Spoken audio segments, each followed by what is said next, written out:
From deadly slave armies to walls of pure steel. Stay tuned to number 1 to find out the 10 most intense warrior cultures in history.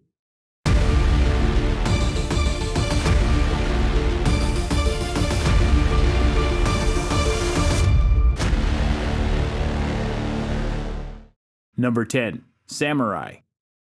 The first entry on this list is one we should all be familiar with. The samurai, or bushi, were the military nobility of medieval and early modern Japan, whose culture still fascinates many today.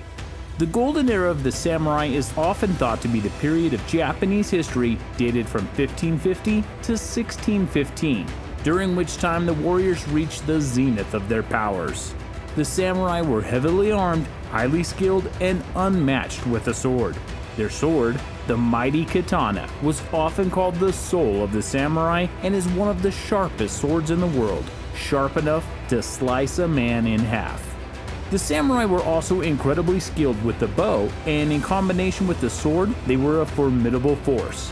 Throughout their lives, they followed the code of the Bushido, which means the way of the warrior. And in recent times, the samurai have been increasingly portrayed in popular films and TV entertainment. Number 9. The Maori. The Maori started arriving in New Zealand on canoes between 1250 and 1300 AD and formed a rich and complex society in the centuries that followed, until Westerners arrived in the 17th and 18th centuries. The Maori were a tribal peoples, and war and warrior culture was a part of their society, with every male being trained as a warrior. One of the well-known features of the Maori warrior culture is the traditional war dance, the haka.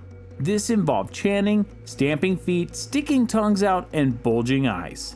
In the past, it was used to intimidate the enemies or as part of rituals, but in the modern day it is regularly seen performed by New Zealand's national sports teams.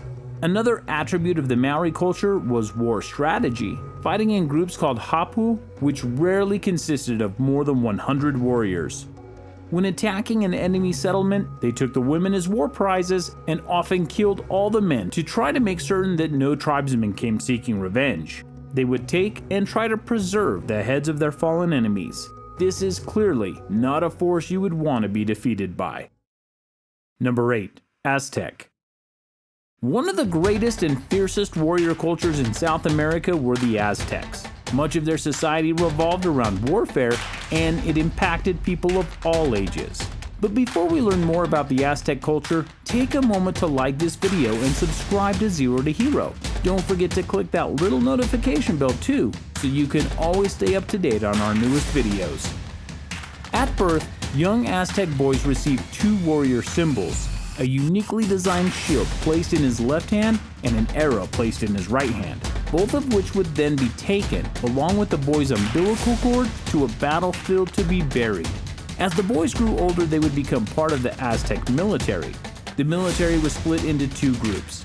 The larger number was composed of commoners with only basic military training, but was supplemented with a considerable number of professional warriors who belonged to the military nobility. The Aztecs used their fighting forces for 2 key reasons. The first was for territorial expansion and resources. This involved subjugating enemy states for resources or to extract tributes and expand Aztec political control.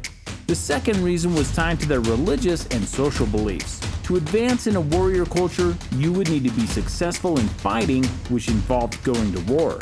Moreover, the Aztec practiced human sacrifice and therefore needed a continual fresh supply of captives for religious ceremonies. This combination resulted in a formidable and deadly warrior culture. Number 7. Zulu. The Zulu are a Bantu ethnic group from southern Africa. Although the majority of Zulu people live in South Africa, where they are the largest ethnic group, Zulu peoples also live in other African countries. In the 18th century, the Zulu were a major clan in what is known today as the northern KwaZulu-Natal, and later, in the 19th century, they merged into a great kingdom under the leadership of Shaka. The Zulu men resolved disputes within the tribe by publicly addressing it through stick fighting. The duel was won as soon as blood flows. But in the event of demise, there were no legal charges as long as the rules were abided by. This wasn't the only way they put their fighting skills to use, and collectively, the Zulu warriors were a deadly force. During the 19th century, they faced the British in the Anglo-Zulu War, where they had their greatest success in warfare against 1,500 enemy troops. They were experts at encirclement tactics, partly thanks to their speed and endurance gained through intense training. This enabled them to defeat many enemies, and they even had notable success against enemies with firearms. Number 6. Vikings. We've covered the Vikings in a previous video that we of course recommend you watch, but we've yet to get into the heart of their warrior culture. It's important to not forget that their society was a maritime and trading society, but this society was intertwined with their warrior culture. And they were one of the most feared warrior bands of their time, and that was in part because of their beliefs on warfare and the afterlife. It was known that all men die, but to die in combat was to die honorably. It would also provide the opportunity to gain entrance into Valhalla, the majestic Hall of the Slain ruled over by the god Odin. These attitudes towards death made them a fierce enemy. In everyday life, all free Norsemen were required to own weapons and were permitted to wear them at all times. How well-armored warriors were attested to their wealth and status within Norse society. Another aspect of their warrior culture was the belief that, during battle, some warriors would enter a fierce fighting frenzy, known as berserkers. These men would perform things that seemed beyond human power, and would often enter the battle screaming, howling, and supposedly ripping people apart with their bare hands. The latter point is likely an exaggeration, but nevertheless it demonstrates how fearsome these fighters were in the eyes of their enemies and fellow warriors. It is perhaps not surprising that these berserkers were later viewed by Christians as heathen devils. Number 5. The Huns.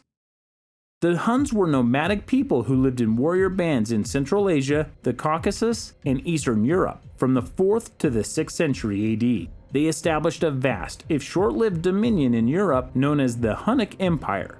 It was established by their most famous leader, Attila the Hun. Unlike some of the other examples on this list, the Huns were illiterate, so they kept no records of themselves. Instead, their stories and knowledge was passed down through oral traditions. As a result, there is a reliance on the accounts of them by other cultures for facts about their society and culture. This raises its own issues, as there can be elements of bias in these records, and it is well known that the Huns are often described as a savage race, or as barbarians. Details about their lifestyle, art, and warfare have also come from archaeological investigations, but there is still a lot we don't know about their fierce warriors. Nevertheless, what we do know suggests that they were a formidable force. Number 4. Mongols.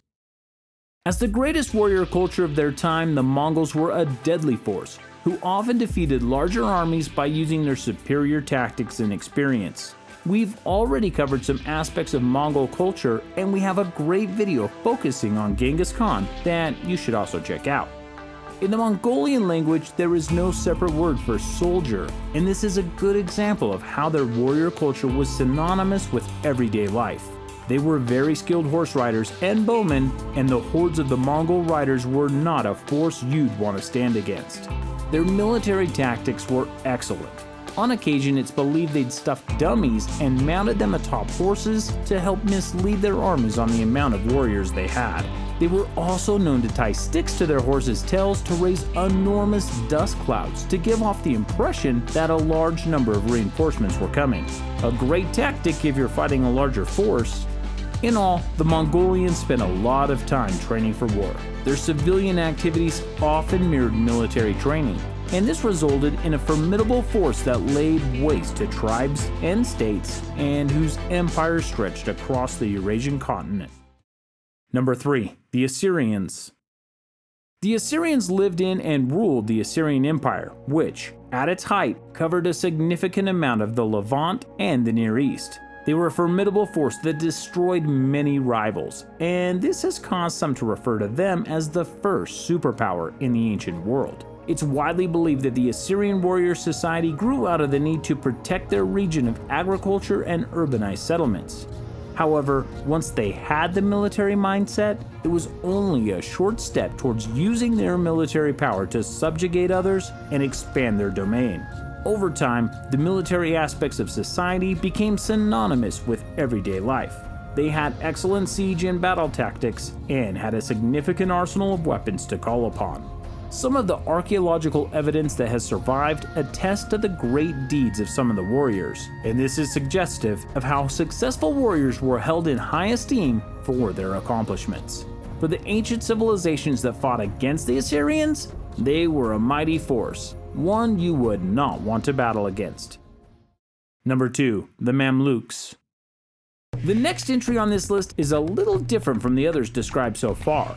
The Mamluks were slave soldiers. There wasn't simply one group of Mamluks. Over time and across a wide geographical space, groups of Mamluks fought under numerous rulers. Groups were often formed of enslaved peoples from across parts of Asia and modern-day Eastern Europe.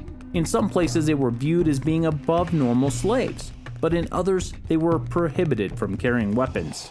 Due to the variety of Mamluks, it would be difficult to cover even a fraction of their history in this short extract. In some locations like Egypt, many were appointed or promoted to high positions throughout the empire and enjoyed political and military power. Although some couldn't shake their history of slave status, other Mamluk forces became linked to existing power structures and gained significant amounts of influence as a result. And some even overthrew their rulers to become rulers themselves. As with all the entries on this list, there is plenty of information left for you to learn. Number 1. Knights. We couldn't do a video about warrior cultures without looking at knights. This is not the most obvious group to include on this list because they didn't belong to one single group of people or medieval country. Instead, they came from across Britain and Europe. This warrior class of people fought for and defended Christian beliefs, Christendom, and all the Christians who resided in and around Jerusalem. They were well-trained warriors who came from the nobility or landowners across Europe. They fought in massive suits of armor, usually weighing 40 to 60 pounds, although some single pieces of armor are rumored to have weighed even more. So it must have been incredibly hard to fight in full plate metal. And you must take a moment to think about the poor horses that would have to carry this weight, often traveling at fast speeds and in hot conditions. Their horses were often armored themselves, and when riding in formations, they formed walls of metal that many armies struggled to break. For this reason, they are often remembered as the toughest soldiers in history to kill. Who was your favorite warrior culture in history? Let us know in the comments below and take care.